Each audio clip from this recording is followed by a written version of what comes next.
Well, thank you in advance, Tom, by the way, My pleasure. for Thank you for asking. stepping up, and I hope you enjoy the session. Let me bring everybody in. Morning, JQ. Morning, Derek. Morning, Billy. Morning, Christos. Morning, Con. Morning, Martin. Morning, Tom. Hi, Jim. Good to see you. Hi, Stephen. Great to see you all. More people joining. Hi, David. Hi, Podrick. Good to see you. If you could mute, please, that would be great. Charles, if you could mute, that'd be good. And David, if you could mute, brilliant. Thank you. Perfect. And let's just double check. Excellent. More people joining. Morning, Jeff. Thanks for joining. Hi, Thomas. Good to see you. And this morning, Philip. Great to see you. Okay. Right. Okay, so I'll monitor the lobby. Welcome everyone to this week's coffee morning with Pension Playpen. Delighted to have Tom McPhail to give us his all on a number of key subjects that are hot topics of the industry. I know he's itching to go out for a cycle in the beautiful weather in the Lake District, but he has promised to give us a decent shot this morning. So as usual, if you'd like to challenge, ask a question, make a point, please raise a hand. Obviously, the chat room will be open as well. And we are recording, so fingers up, thumbs up. Everybody's happy to be recording. So we'll get that posted. So go on from there. Hang on, let me just bring Catherine in. There we go. So without any further ado, Tom, open session, I guess, and you're the man. You can pick whichever topic you chose on the invitation first. So over to you, and thanks for your time in advance. Thanks, Steve. Thanks for everyone for joining this morning. Happy New Year to you all. And happy Easter as well. So there's a couple of things I want to touch on this morning. I've not prepared any slides. I've been doing family stuff over the weekend, so I just forgive me for that. I'm sorry, but there's a few things I want to talk about. Absolutely echo Steve's comment. I think I absolutely invite this as a discussion. There's a few things I want to throw out. I think it'd be really good just have to talk around rather than me just talking at you guys for an hour, because that's not fun for any of us. Henry mentioned in one of the, I think it was Henry mentioned the previous conversation around buyout versus run on, and I think we might be fun to revisit that. But before that, the first thing I want to focus on is the triple lock and the Pensions Commission and the question of adequacy. And I'll come back to that in a second. I'd be interested to have a bit of a chat around default decumulation, and I've got some questions around that I want to explore. And maybe we'll also get on to advice and guidance, because we had the FCA consultation paper that came out last week on simplified advice, and I think that was kind of interesting, though again, a second confession, I've not read the whole FCA paper yet. So I wanted to start with the triple lock, because Reform broke cover last week and announced that they too would be preserving the triple lock, not just for the duration of this Parliament, but forever. And that just caused my head to explode a bit. Right, so I want to talk about that. I tweeted a bit about that, and not for the first time. Sam Brodbeck, the money editor at the Telegraph, saw my tweet and said, "Okay, do you want to write a piece about that?" So I duly did, and that was in the Telegraph last week. So I guess, and that then prompted quite, sometimes you put stuff on social media, and I know, Henry, you're pretty active in various bits of social media, but you put something up and it's just like lighting the touch paper and it just goes off on one. And that happens from time to time when I put a post up on X. And this was definitely one of them. Waspy Women's always another good one for stimulating a raging debate. But the triple lock really kicked off, and I had a variety of responses to my comments about the triple lock. So my starting point is that the triple lock needs to go. And my logic behind this, the reasoning behind my feeling that the triple lock needs to go, and also that it's incumbent upon people like me to publicly say so,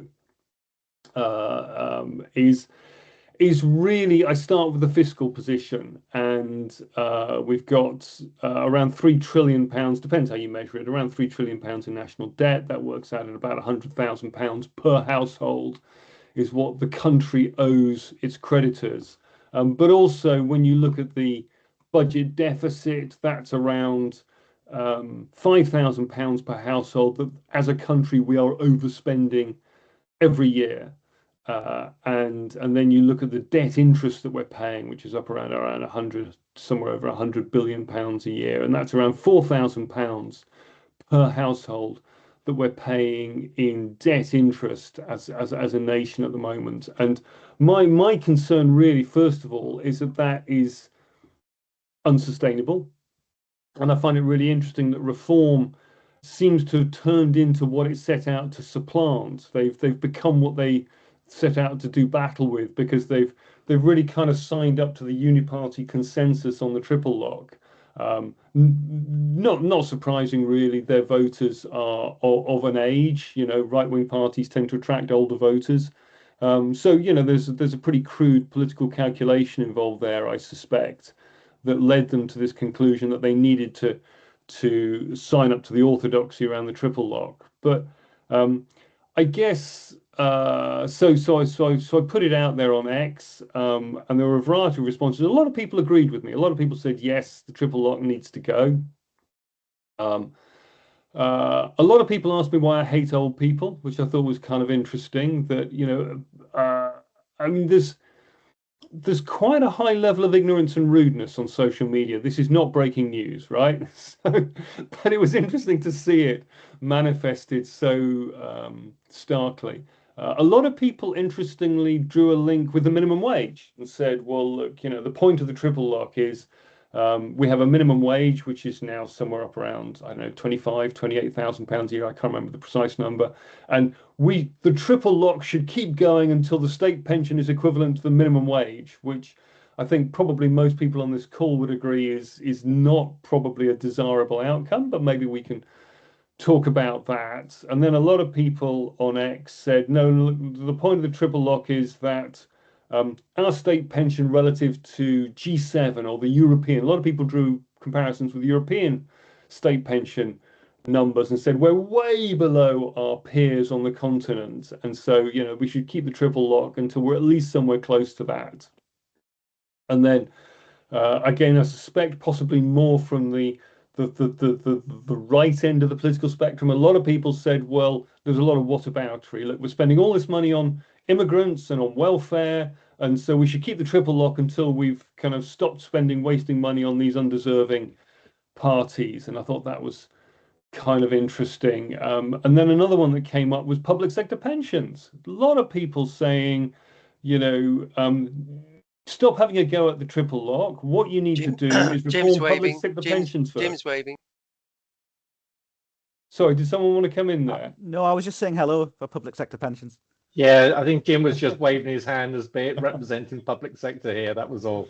Hi, Jim. Okay, so well, welcome. We're all welcome here, and other opinions are available. But I thought it was interesting that a lot of people felt that the public sector reform of the public sector pensions should come ahead of the reform of the triple lock. But I guess, and I did a discussion last night on Times Radio with Morgan Vine, who I'd not come across before, from Independent Age, and she was really making the case for the vulnerable, elderly, impoverished pensioners, and saying, look, it's all very well saying we should get rid of the triple lock, but there's a lot of people in retirement who absolutely do not have enough money to live on, and every extra pound for them is critical.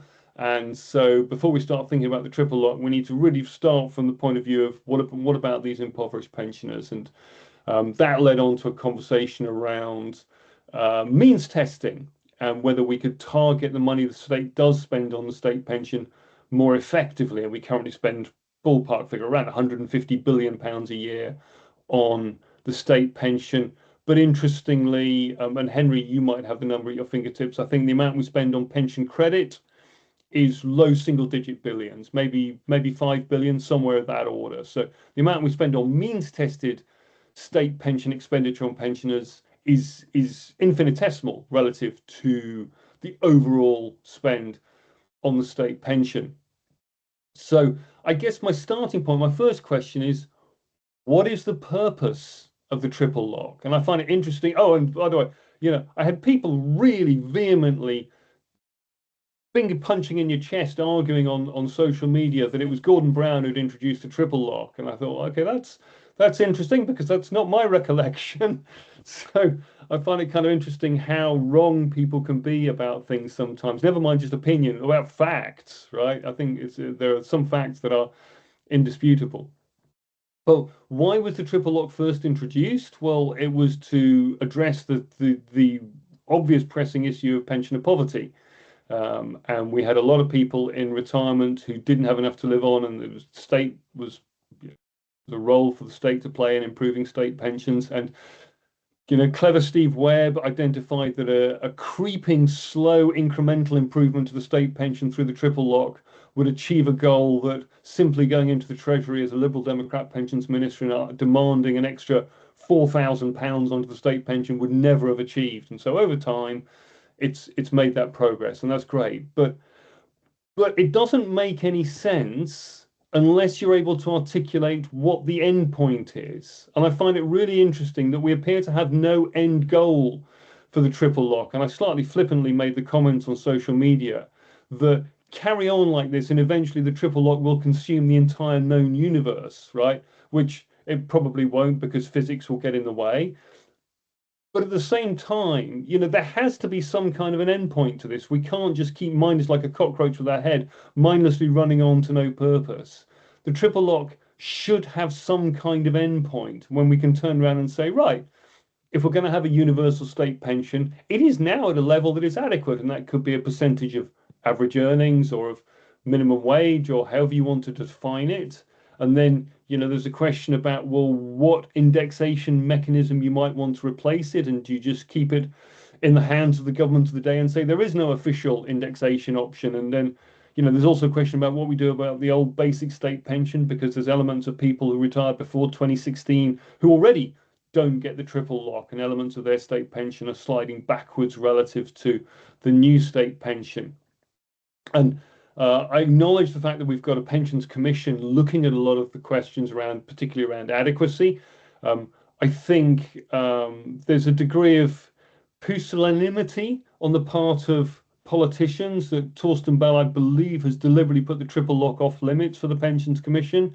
And I come back to Reform and Conservative Party, of whom I'm a member, who've also dodged the question by saying, well, we'll just focus on economic growth, and that will allow us to maintain the triple lock. And Philip, did you want to come in at that point? Yeah, just I need to sort of allow you to have a pause for breath. Thank you. But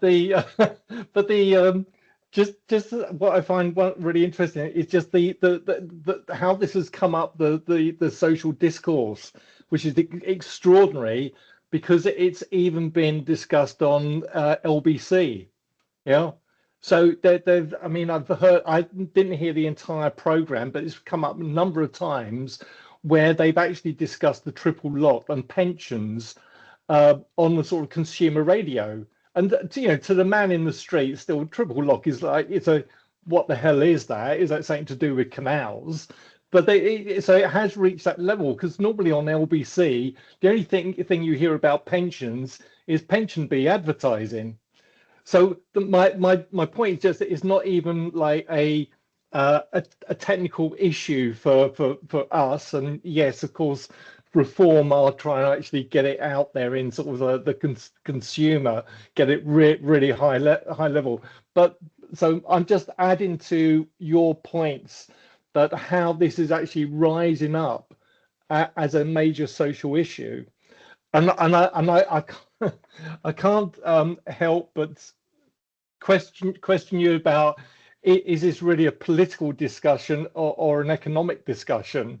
Because I would have thought pretty much everyone here would concur that it's economically it's unviable to continue, and therefore our discussion becomes more towards like, well, what is the solution? Yeah, it becomes in that. But when you say what is the solution, as you say, just like, well, what's the purpose of it in the first place?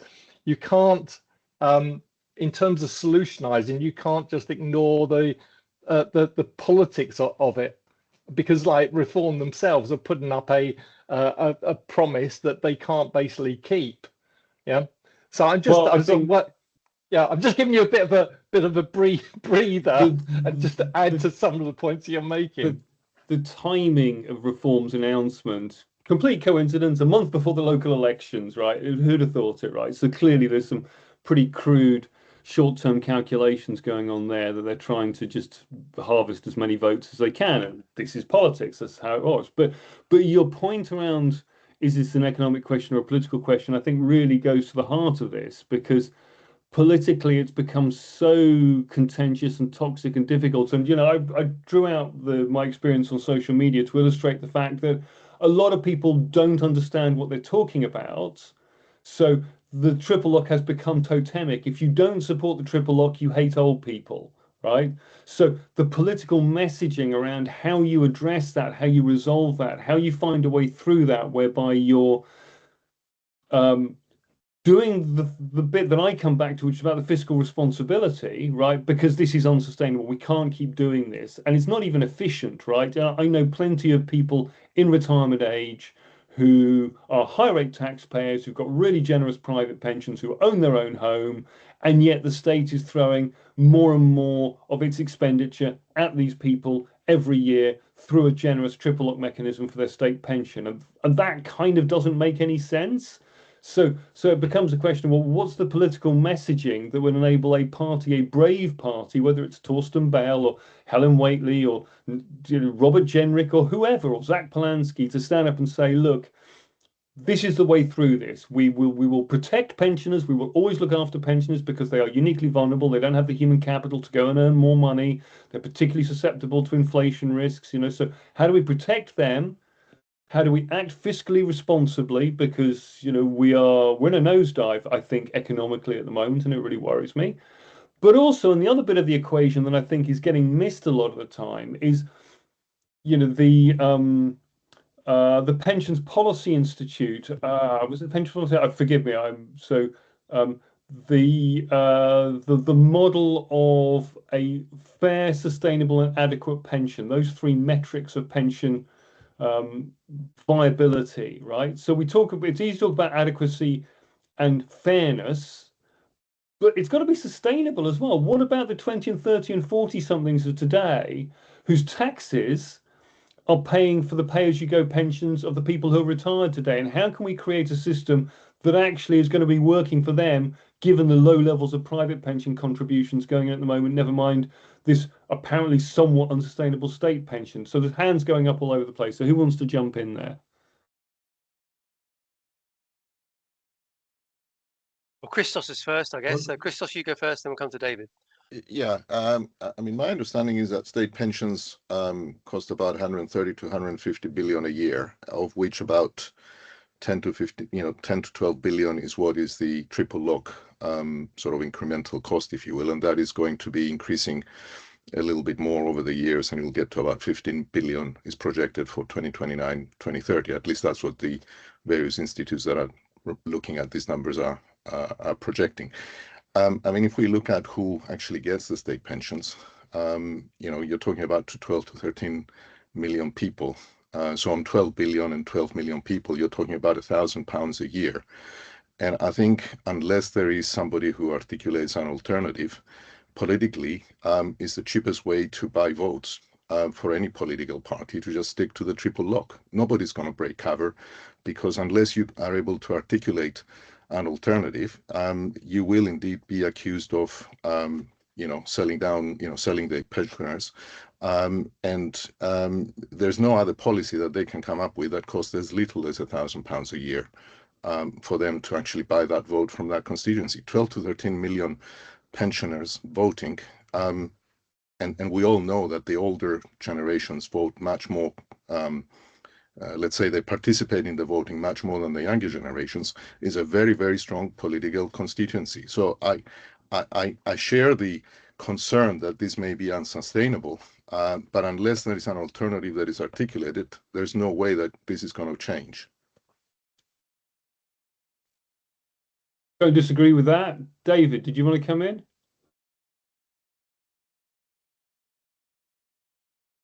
I think you're on mute, David. Sorry. I think it's possible you might have slightly misinterpreted both Nigel Farage and Torsten Bell, but if I'm right about that, it's because you've given words their most natural meaning when working out how to view what's said. So if we start with Farage, so you said he said the triple lock should be forever. I haven't heard him say forever. I think he used the word always during the reform press conference. Always sounds like yeah. But I think in context, it was within an announcement about what a reform government would do for a parliament, and there were all of the questions about the costings. I don't remember him saying for the duration of this parliament. No, but it was saying a reform government would do this, and then when asked about the money, it's Robert Jemmett was saying, we're confident we can afford it for this parliament. So I think interestingly there. I mean, the triple lock, depending on what you think the alternative is. So, as most people will know, legislation requires that basic state pension and new state pension rise at least in line with average earnings. Obviously, the government could change the law to put something else in. But if that's the alternative, the triple lock only costs something in years where either inflation or 2.5% exceeds earnings growth. Now, usually, kind of final OBR forecast just before an election would show none of the next 5 years, or very few of the next 5 years, and by not very much, that being the case. So if you're writing a manifesto, you could say, well, actually the cost relative to the OBR central estimate is something close to zero. Now, Farage is predicting that the next election will be in 2027, and actually the OBR forecasts for 2027 and 2028 have got a slightly higher cost from the triple lock-in. But I think that's one reason why it's very easy for politicians of all parties to recommit to the triple lock, because they only look at the central expected cost. GAD published a paper back in 2015 saying we should look at the kind of range as well, and the government at the time said ministers didn't commission this, take it down from the internet. So I think that's one reason why it gets committed to. The other reason probably why Reform have made this announcement. There was some focus group research published recently which looked at the Rachel Reeves's decision on the winter fuel payment, and the hostility to it was partly with all of this other money which people see as being wasted, whether it's migrant hotels or perceptions of welfare fraud or whatever. And this is a pensions discussion. It's not the place to discuss how accurate those perceptions are. But if you are making a pitch to people who believe that, it can look like, and the first thing you're going after is pensioners. And I think that is why the winter fuel payment change in research was so toxic for Labour, and that's probably a lesson that Reform have internalised. There seemed to be a bit of tension, I thought, between Farage and Jemmett in the press conference, where Farage was asked if it was affordable, and they're saying, "Oh, we're skint, nothing's affordable." And equally on state pension age, Farage seemed a bit more gung ho about doing something than Jemmett did. In terms of Bell, and this is perhaps more significant for the next few years, I think the government was playing a kind of clever media management game when it launched the Pensions Commission, and it did not want the launch of a Pensions Commission to be overshadowed, to become a headline. Either Labour's preparing to scrap the triple lock, or Labour's preparing to raise the state pension age, and therefore it said things which were sort of literally true but a bit misleading. So in the case of the triple lock, it said the triple lock's out of scope, but it appeared from the context that meant because it was in our manifesto that we would keep it for this parliament. And Jeannie Drake has said, no, we're absolutely not looking at state pensions policy for this parliament, but we are looking at it after that. So it may be that the plan was for the Pensions Commission to provide an off-ramp for the triple lock, and just as in 2005, Return the Commission allowed the main parties at the time to jump together on state pension age. This commission is designed to allow all the parties to jump together on the triple lock, and obviously Reform have kind of spoiled that plan if it was the plan. And I wouldn't be at all surprised if they link into the comments Tom made about having an endpoint, and so the triple lock should continue until state pensions are X% of GDP, sorry, like X% of average earnings, and at that point we should move to something else, and that something else might be some variant of the IFS's smooth earnings link or whatever. But I suspect that was the plan for the Pensions Commission, and we'll see in early 2027 when they make recommendations.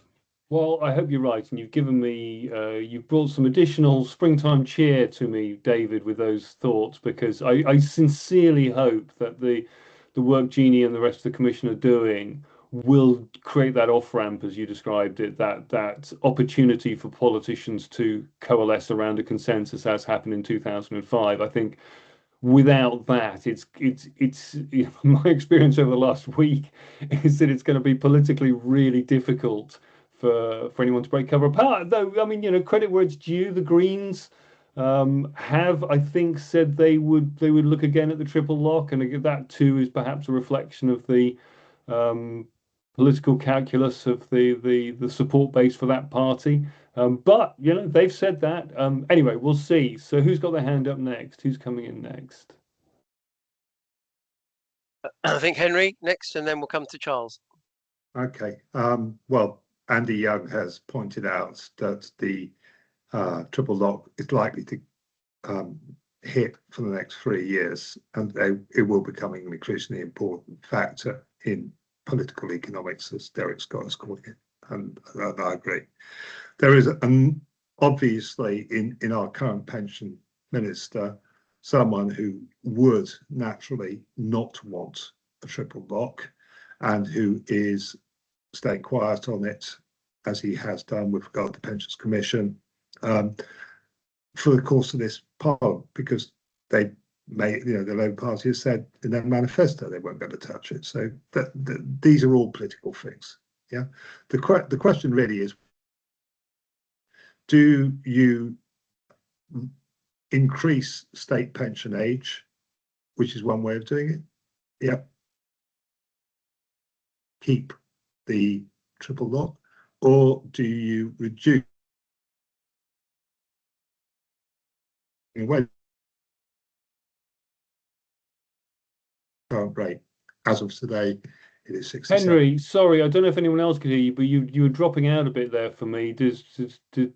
Yeah, other people are nodding. Could you just repeat that last point, Repeat please? the question. For see the state pension increase and the triple lock stay, or are we going to see our state pension increase? Yeah. Sorry, I've got it the wrong way around, and I'm sorry, my head's a bit frazzled by all the terms. But I mean, basically, these are the kind of things that are having to be decided politically. Yeah, I'm not altogether sure what part we as pension people play in this debate, because there are people on your side of the debate, Tom, and then there are people on the other side of the debate, like those on the Labour Party, unions in particular, and he's not, I think, on this call, but he I'm sure would take a different position, would be right. So yeah, it does seem to me to be a squabble, a political squabble, and it really shouldn't be what we are focusing our efforts as pension people on. Our efforts are to replace what we used to have, which was a very straightforward, universal state earning related pension scheme, with something which is private. And that, I think, is our job, yeah, to do that private bit, not to work out what we do with the politics of the state pension. Unless we want to become politicians, which I strongly suggest you do, Tom. So I'm sure you will be a brilliant politician. So, well, that's kind of you to say so, Henry, and I'm now going to slightly disagree with you because I think the two on both points, but more importantly, because I don't think the two are mutually exclusive. I absolutely agree with you about, for the people on this call, our day job is to try and improve private pensions. That's what most of us are occupied with. At the same time, I also think we have a legitimate voice in the discussion around what the state pension should look like and could look like, and what we, because it's such an integrated system, right? Back to my point earlier on about the European pensions.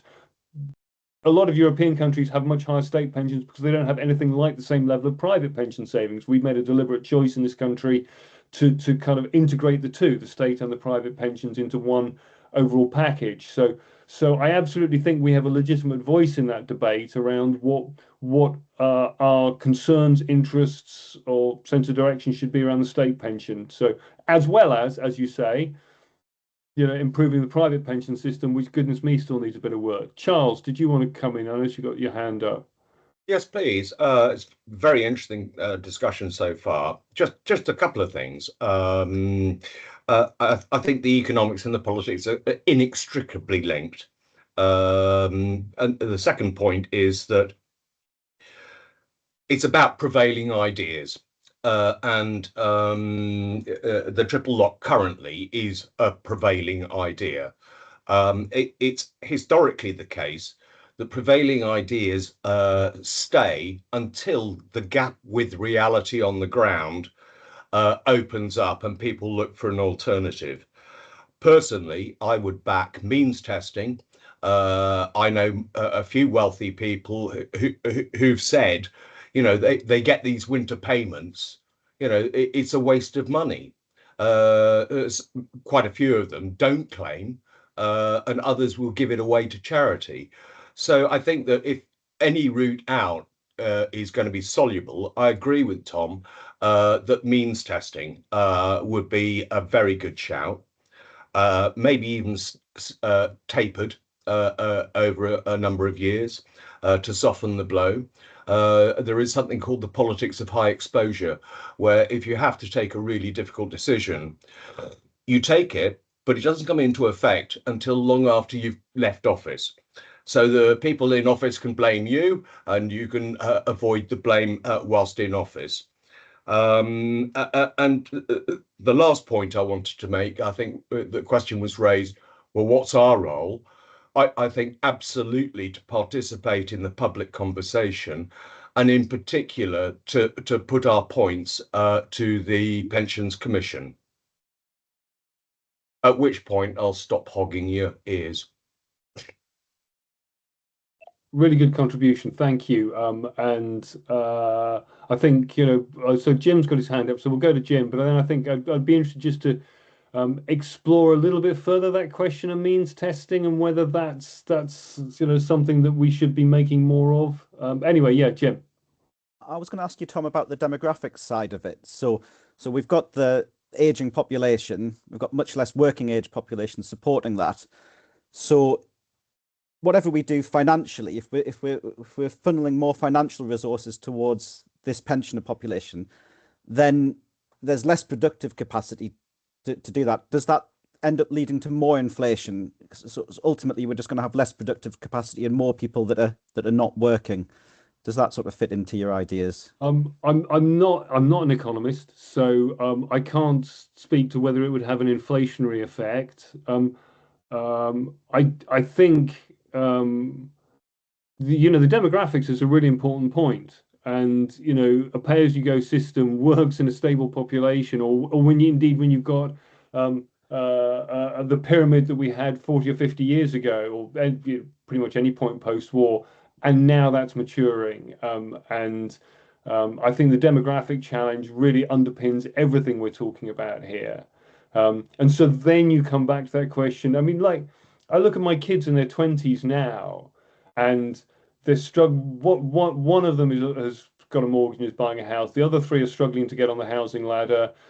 One of them works in the public sector, so she's heading for a decent pension. But the challenges they face appear to me to be a different order to the sort of stuff that many of us on this call experienced. I'm 59. Some of you look like you might be a little bit older than me. Some of you, many of you younger. So, but you know, for the people in their 20s, the fact that they're paying for that state pension of the people retired today, and the prospects for them, whether it's the state pension or indeed their private savings and their home ownership, everything looks worse, right? And who's going to pay their state pension?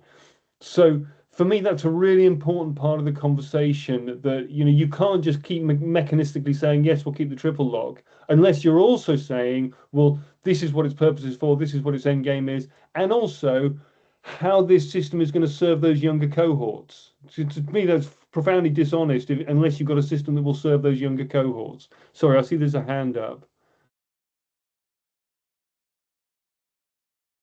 Okay. Hello, I think it was probably me, is it? Peter, yeah, go on.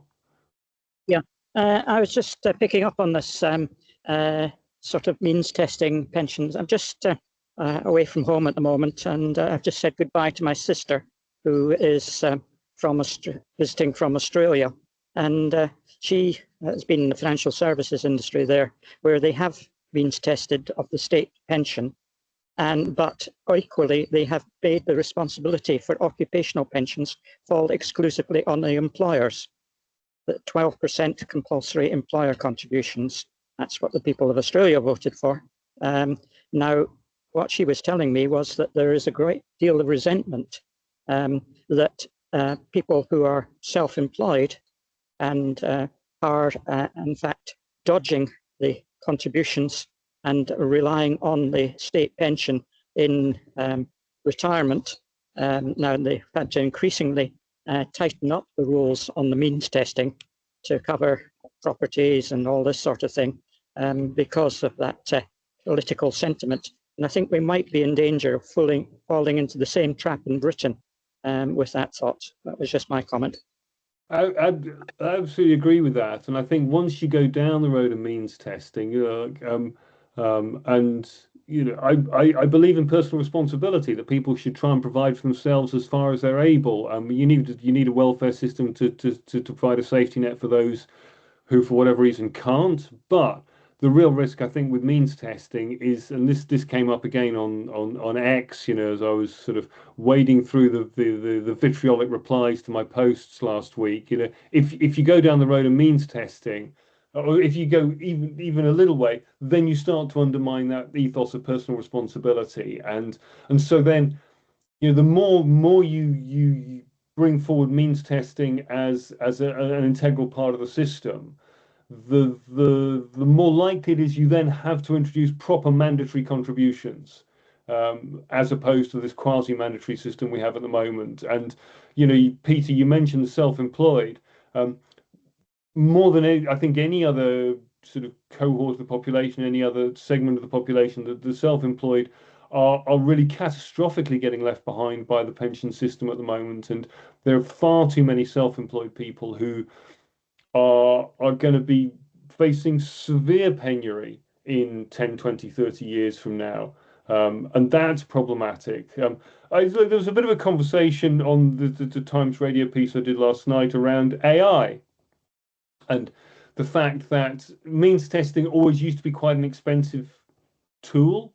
You know, using universal credit is means testing. The administration systems are there available, but I guess, you know, we've got a DWP budget of something like £300 billion a year, legions of overpaid, underoccupied public sector workers who have this kind of AI, these tools available at their disposal. They can tell when our tax returns are a day late, right? So you know, there is a world, I think, in potentially where these tools can be used more effectively to identify the people who, you know, I think about Henry's campaign on pension credits a couple of years ago. We shouldn't need people like Henry or Guy Opperman at the time doing these campaigns on pension credit. The systems should be there to deliver that. I mean, that's kind of the DWP's job. So allocating that money to the people that need it and perhaps not to those that don't, should be far more efficient today than it was 20 years ago. So I find myself not because I want to, but because that seems to be where the logic is taking me, increasingly sympathetic to the notion that aspects of the state pension should be more means tested than is currently the case today. Not least because we just can't afford to keep giving the same generous increases to every pensioner, irrespective of their financial circumstances. So, is there anything more we should talk about on the state pension and triple lock and means testing, or should we make Henry happy and move on to the private pension system a little bit more? I think Can we I should, see- yeah, go on. Okay, so I see no hands going up. So I've just been reflecting, and I know Philip's on this call from Guide, about the default accumulation, which continues to bug me. And I had a conversation up in Edinburgh with a representative from the DWP at the Pensions UK conference a couple of weeks ago around the default decumulation. I've had a lot of conversations with people at the DWP around default decumulation, as is probably the case for most people on this call.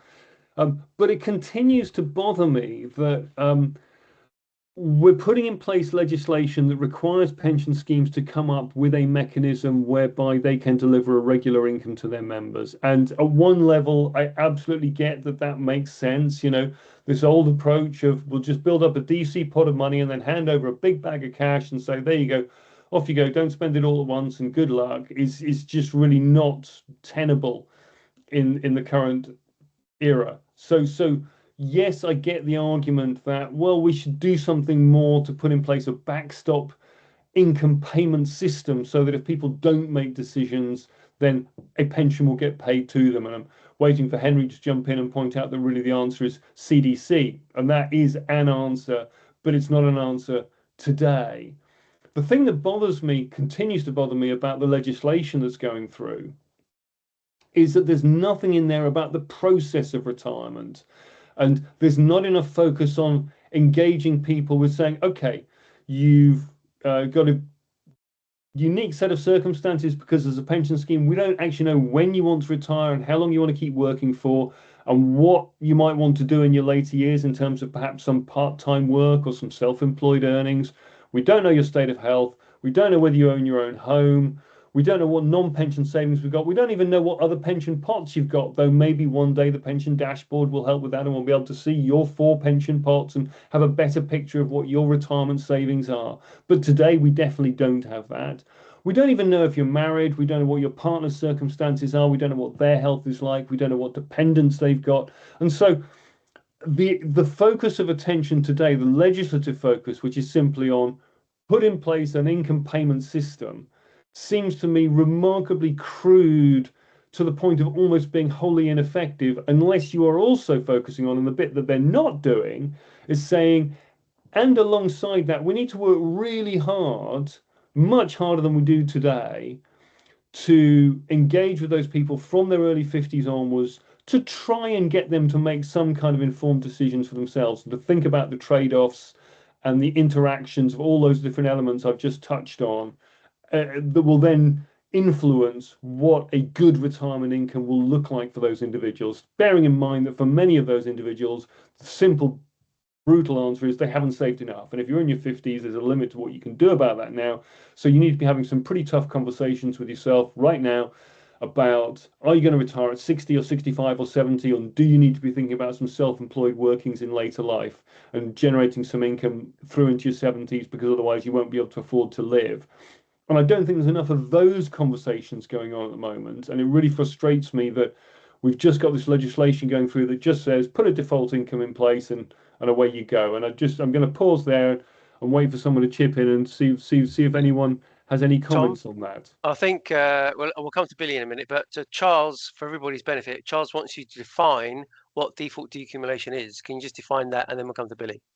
Okay, so under the bill, trustees and managers must design, offer and keep under review one or more default pensioning benefit solutions. The solutions must deliver regular income, money purchase benefits, typically a mix of flexible drawdown, annuities, combinations of both, possibly with tax-free cash. Schemes must develop a pension benefit strategy to assess member needs and interests. Solutions should be tailored to the scheme's membership. Members should retain full pension freedoms. They can opt out and choose alternatives if they wish. Trustees must review the design and number of defaults periodically. it's an income, right? It's not just a process. The legislation specifically says you must put in place an income, and that's a bit that bothers me. As I understand that you could possibly have that as a backstop, but to me, there should be a lot more emphasis on the process. Sorry, Okay, hands brilliant. going up. Who's first? Right, Billy, you go you. first, Billy, and then we'll come to Henry. Go on. Oh, right.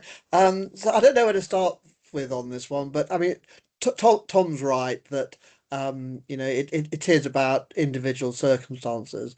I mean, as I get older, I take a different view on this one, and my view is that everybody should get advice, but of course that's impossible. So I think this does tie in. George Osborne was right. uh, so it sort of plays into the bigger thing about guidance, but one of the problems with defaults is actually they can make things worse. And I mean, I've got real life examples of people in workplace pensions being put into default lifestyles and actually losing a lot of money because the bond market's gone the wrong way. And I think if I sort of have any words of wisdom on this, the hardest bit about giving people advice is actually not the different solutions. There are lots of solutions. The hardest part is actually getting people to articulate what they want to do with their pension. So how can you have a default solution when people themselves actually don't know what it is that they want to do with their pension? Anyway, I'll shut up there. Henry. Okay, Henry. Yeah. Well, I mean, that's why you have pensions, because they don't know what to do. They need the deferred pay, as we call it. Yeah. And the idea of being collective, everybody gets the same rate of return. Everybody gets the same deal. It is very simple. Now, the alternative to that is to give everyone a personal pension, and everyone gets to where they want to be the way they want to do it. And that's what Margaret Thatcher thought was a great idea in 1987. And she started the personal pensions. And there are people, Mercer's were in the paper, saying that this is what they wanted to happen, who would like to see everybody getting back to a personalised individual pension. And those are the two schemes of thought. Now, you can go one way, you can go another way, but guided retirement, such as it is a halfway house between the two. You have a pot, but you have a strategy as what to do with that, and unless you opt out of it, you whatever. And that's one way of doing it. And CDC is the sort of the more this is what you'll get, much more like a DB scheme, and then you have the SIP, which is the opt out, and you do what you like and take advice over on the other side. And the question is, where do you want to be on that scale? And if you're an employer, what are you going to actually impose on people? How are you going to actually work these things through? And that's a reasonable conversation to have with employers. And some employers will prefer not to have pensions, but to have total freedom, and some will have something in the middle. I'm easy about all these things, but those are the terms of the debate. What I can't quite understand is Tom's statement, he will take some time to arrive, because that's not true. It's taken an awful long time between the points when we started talking about it, and Derek, I see, is on this call, so I seem to remember him talking about this when the stakeholder stuff was floating around about the end of last century. Yeah. So we've been waiting 25 years. Now where we are, we'll be able to start delivering this stuff in 2027. At the same time as the decumulation stuff will be arriving, so that you can actually draw down and then fix using the flex and fix process, which seems to be the one that people have got. And yeah, let's have that conversation. Let's see which we want. And I'm quite sure we'll find a way of going about it. But we can't do it without pensions, because pensions are what people think they're saving into. They're called workplace pensions. Yeah, and people are getting really frustrated that they're not getting them. Yeah, Hi, no, Henry. it's really interesting hearing first Billy and then Henry with those two, I'm not going to say opposing, but two different perspectives. on that, I guess. And you know, maybe the default decumulation imposition through the legislation will have the effect on pension scheme trustees and IGCs of forcing them to think about that member engagement and to process that I talked about. The trustees will say, well, if we're going to have to put in place a default accumulation strategy, flex and fix or whatever, then let's talk to our members a bit more. Let's see what we can do to understand better what our members actually want and help them understand for themselves what they want. And Billy's point around a lot of people don't know what they want and you know, need a bit of hand holding. I think is, you know, remains relevant years down the line in the DC world. John, what did you want to have to say? Thank you, Tom. Yes, good morning. The fact that Venerable Bill Sharp called it the nastiest, hardest problem in finance, and through legislation, there's going to be an onus put on trustees to try to solve this without the industry support and development is beyond belief, frankly, at this stage. We do not have unanimity, universal views of what those defaults should look like. There's so many of them. I've talked to many colleagues who talked about AI and efficiency. And the point Billy and you've made, Tom, is so key, which is the inefficiency in the system is people's understanding, knowledge and capability. That's where the weakness is. And as a consequence, we have a system which is very difficult to manage, implement and develop because of the lack of knowledge. I'm not saying education is the answer. I don't think it is. But I don't think putting the onus on trustees at this stage is an appropriate thing to do. We haven't got available for them the solutions that they need. Yes, CDC is one, but there's many other versions of solutions that people need, I think. And I find it incredibly tough to think about combination DB, DC mixed schemes which have no intention of having post-retirement solutions as part of the package. I don't understand where they sit with this. Can't get my head around it. Well, as a trustee of a DB/DC scheme, I can tell you we've got a lot of work to do to work out what good looks like over the next couple of years on that. And I mean, you know, I'm fortunate single employer trust, so there's going to be master trusts who have to plow this furrow ahead of us, and we can learn from their experiences. And Henry referenced the flex and fix stuff coming, which it's an answer. And you know, I suspect it's one that more than one scheme will adopt. You know, that it's. I mean, because I can tell you this as a trustee, I would feel massively uncomfortable with just going off and buying an annuity for someone without some high levels of interaction with them first. You know, to me that feels like a catastrophic decision-making process. So it's not going to be an annuity, at least not until much later in life. So then the logical answer, well, there needs to be some form of drawdown, you know. But, Tom, I've got to say, it's public knowledge that you're on a very large sort of pension fund as a trustee. What are they doing about it? Is it now on the agenda to get this stuff done? And what does it look like? Conversations are being had, but I don't want to breach confidences, and I don't want to sit here with my Aviva staff pension scheme hat on and pretend that I'm speaking on their behalf. So I'm not going to go down that road beyond making the observation that we are having those conversations. So and you know, I think there's also a lot of focus going on internally around that member communication and how we can do that better. And I think, you know, Henry's vision of the world, and forgive me, Henry, if I do you a disservice in this, is where look, we will just work out a solution where we can do stuff for people and it will work, and actually will deliver better returns for them, and they'll all get a sort of cut and paste kind of solution, but it will be more efficient and more generous and more certain, and then that's what we'll do, because in the end that will produce better outcomes than doing all that messy hard stuff of trying to engage with people and second guess what they want and trying to get them to talk about pensions when they'd much rather be doing something else with their lives. Right? Is that fair, Henry? I think I could see you nodding there. Yeah, absolutely agree with all that, Tom. You said it much better than I could. So, you know, I await with interest to see if we arrive in the sunlit uplands of a world where CDC schemes become normalized and they become the answer for DC pensions. it feels like we're quite a long way off that at the moment. And I guess the easy answer would be to have retirement only CDC, so you can hedge your bets and do DC accumulation up to the point where you need to make a decision.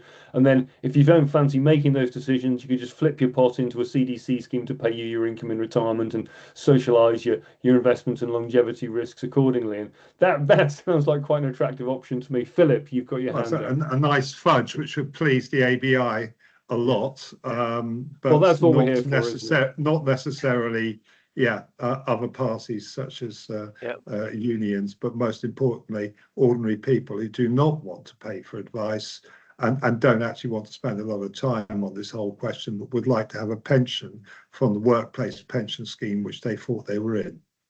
But hang on, Henry, before we come to Phil, doesn't that include targeted support? Isn't targeted support now a thing, Tom, from the new tax year? Is that right? Targeted support is a thing, and we've got simplified advice on the way. I mean, I'm not as close to that kind of stuff as I used to be. My perception is that targeted support is fine as far as it goes, but it's been pretty narrowly framed and defined by the FCA. I talked about I think the FCA is doing its best, is trying hard. I continue to regard it as a pretty dysfunctional organisation that does as much harm as good. But they're trying, and I think in the overall landscape, the efforts they're making to make professional help more accessible to more people, they're asking the right questions. I'm unconvinced as to whether they come up with the right answers yet. Philip. So a couple of things, some input and some observations about what's going on at the moment. Firstly, some input, and you mentioned a couple of these factors earlier on, Tom. Is that the number of people who actually work past their state pension age. So the numbers at the moment is actually, it's something like 70% of people will consider it, 35% of people will do it. So it's not just about switching into a pension. There, of course, are all those, still we've got this very, very long tail of people who've got DB. So they've got a secure income of some sort there. And if you do take the average, the median saver retiring today, they will run out of money and dependent on the state pension by the age of 75 when their life expectancy is 87. So just throw a few other factors. It's just like just to affirm there's no simple answer. And of course, we have master trusts who are first out starting gate in regard to default solutions. And my observation is that quite a number of them are already taking a suboptimal route, because the trustee obligation is to make sure you don't run out of money. And given the other factors that people have got in their retirement, that I will make sure you do not run out of money is resulting in the wrong answer. So I just like add into the sort of the complications. I'm not going to make arguments for or against CDC. Absolutely fine for a lot of people. But my argument is that we have to do something about ensuring the engagement. And if it's not the engagement ahead of the decision, it's the engagement of understanding as you're making the decision. Okay. Okay, I'm Phil, conscious we're now at 11:29, so it's probably a bit late in the day to start launching into any further deep discussions around any of these points. I did reference at the beginning of this call that I would come back to that question of run-on versus buyouts that Henry raised, and I just want to acknowledge that the work I've done over the last year, I'm much more sympathetic to the idea of run-on than I was last time the question came up on this call. But I'm also conscious that the employer has a pretty hefty say in all of this, and if the employer wants to terminate or wind up the pension scheme, then as a trustee, it's pretty challenging to fight against that, and I think a lot of the work then ends up taking legal advice and negotiating with the employer to find a path through. So that's probably all I want to say about that at this stage at 11:30 on a pensions playpen call. So, any Brilliant. last words from anyone before we wind up? I Charles, see a go on, hand in Charles. the air. Fantastically interesting, Tom. I just wanted to thank you. There was a point I wanted to make, but it slipped my mind. It'll come back. But frankly, intelligent means testing must have a lot to be said for itself. Anyway, I'll shut up. Thank you very much for the session. Thank you. Back to Steve then. Yep. Okay. Tom, thank you so much. Really appreciate that. Thanks everyone for your input and questions. There's probably a few bits and pieces in the chat which we haven't got round to, but we've sort of run out of time. But I really appreciate everybody's input. Tom, thank you so much. Enjoy I'm your very sorry. I've remembered the question. Oh, you've... Go on, then, John. Yeah, no, it was really an observation. I mean, I run a group of companies. I've been obliged to learn about pensions since 2016. We've looked at this, and we're definitely going to run on. You know, otherwise we're ending up paying twice as much for indemnity or selling it to an insurer. That is utter madness in commercial terms. Anyway, I'll leave it there. Good stuff. All right. Perfect. Good stuff. Lovely to All see right. everybody. Enjoy the rest of your day, Thanks. everybody. Thanks for joining. Take care. Cheers, Tom.